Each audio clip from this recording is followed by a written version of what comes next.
flower. Yung tinatanim ko na butterfly flower, ika nga. Pero ang tawag nilang bluefy yun. So, ito yung malagkit. So, ayan. Ibabad natin. So, ayan guys. Piniga ko kanina. Wala na. Ubus na siya. So, hindi po pwedeng tanggalin yung. So, ayan. Food coloring kumbaga, pero gamit itong flower. Bukas papakita ko saan ako nanguha ng madaming sa kapitbahay namin guys, sa tapat ng bahay, kasi madami silang tanim doon. So ito, overnight natin, tapos bukas irarap ni Lola sa pandan leaf. Okay, kita nyo ulit bukas. Ito ang tawag ng Chinese is Nonya Chang. So ayan, di ba ang ganda? Ayan. So for tomorrow. Nga pala yung ginawa namin.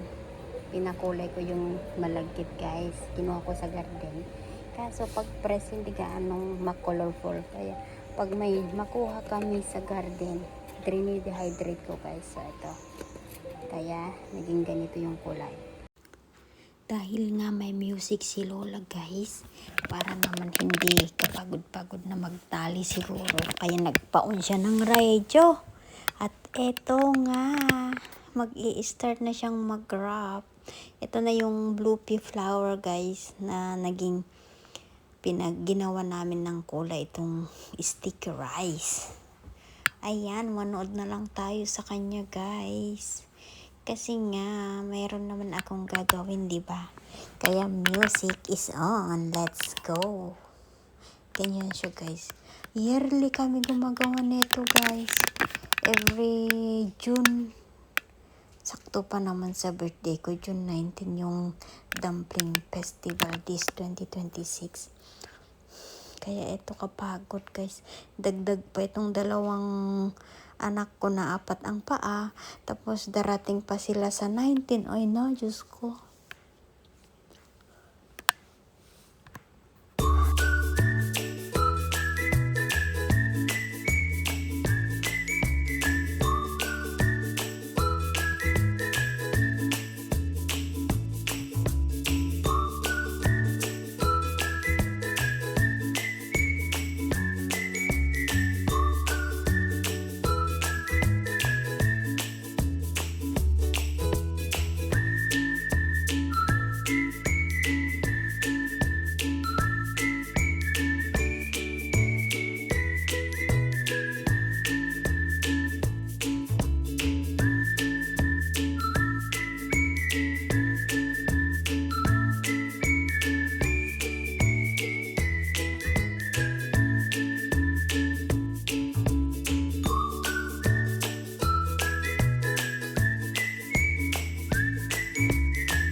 Oras naman na hindi matapos.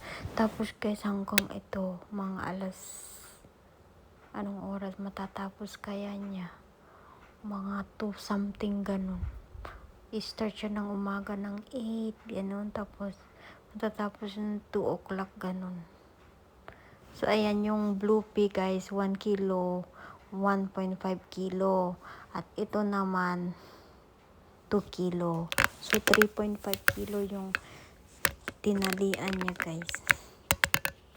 Minsan nakakaawa din itong inang na ito dahil nga ang tanda-tanda na niya. Gusto pa nang mag-ikat-ikat ng ganito. Anong ikat-ikat? Ano pang Tagalog ng ikat-ikat?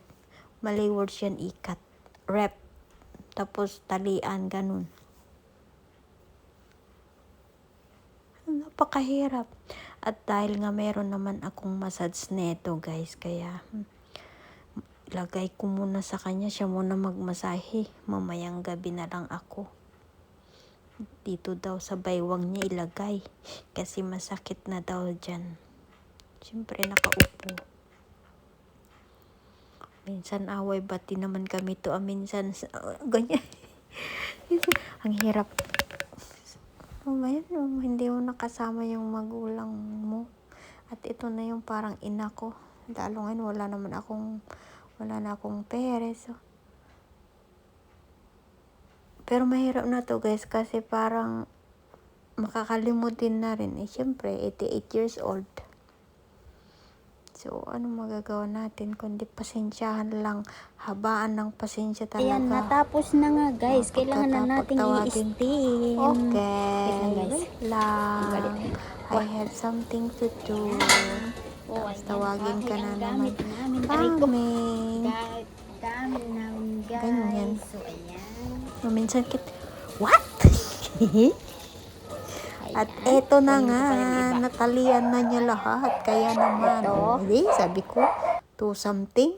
Ang galing kong wish over.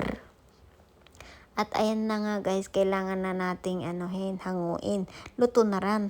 Siyempre, post lang. O, diba? Mahirap kasi dahil nga pandan leaf Ang hirap yung pandan leaf, diba? Medyo may katigasan. 2 hours later. 2 hours later. At ito, baliktad na yung 2 hours later ko guys. Dapat nauna pa kanina. At ayan, naluto na yan. Very supportive na niyang kasama ko guys. So set kasi hindi na mag-renew. Hanggang sa susunod, bukas ulit guys. Bye bye!